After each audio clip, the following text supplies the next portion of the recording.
There are approximately 200 children in Ireland every year diagnosed with cancer, with up to 1,500 children at any one time attending for treatment for cancer to Our Lady's Hospital, Crumlin.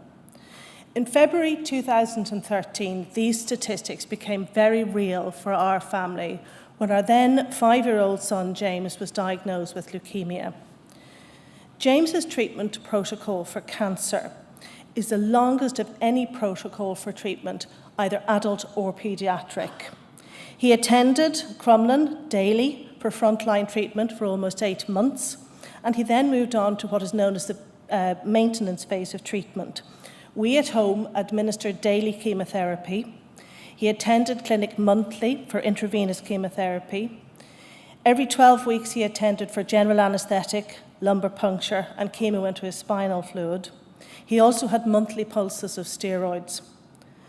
During the 4 years, he also had countless blood transfusions and admissions for infections.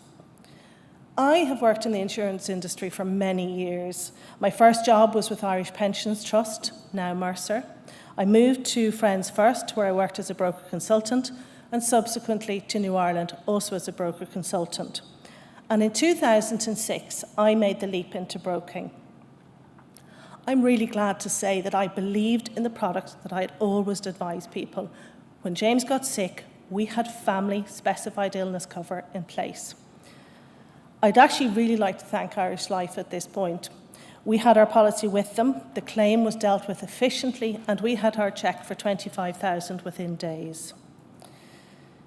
The sum of money was very welcome because we quickly realised that it was going to prove impossible for both parents to continue working whilst James was in treatment. We made the decision that I would take a break from employment and my husband would continue to work. It is very expensive having a serious illness in this country.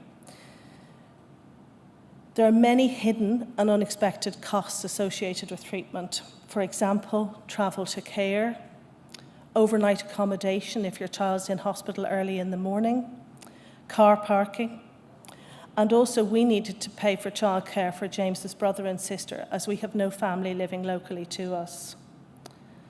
Because of how James responded to treatment, I ended up being out of the workforce for 4 years.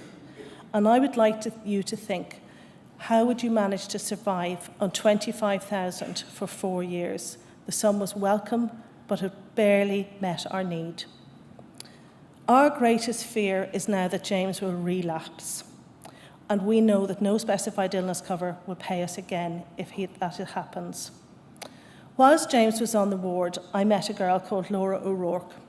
Laura is also a broker, and she is also very well aware of relapse. Her daughter Isabel was attending for treatment for a Willem's tumour.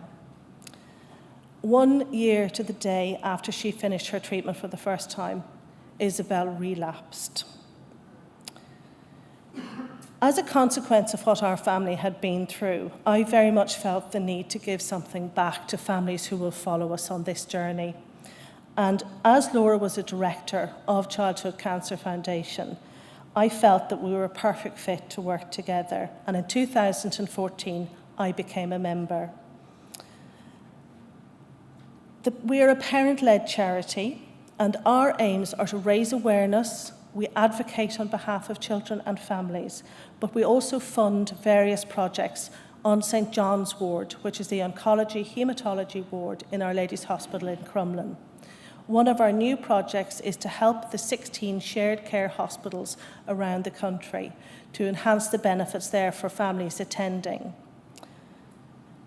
I'd like to thank very much ClearChoice today for the opportunity to speak and to raise awareness.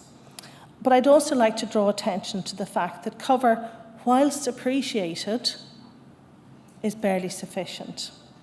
It will not keep a family going over a long period of time, and we will have no idea how we will cope financially should James relapse. Childhood Cancer Foundation have a stand outside today. Myself and Laura are here for the day, and we'd love to speak to anybody here regarding the various projects that we fund on the ward and around the country. Thank you.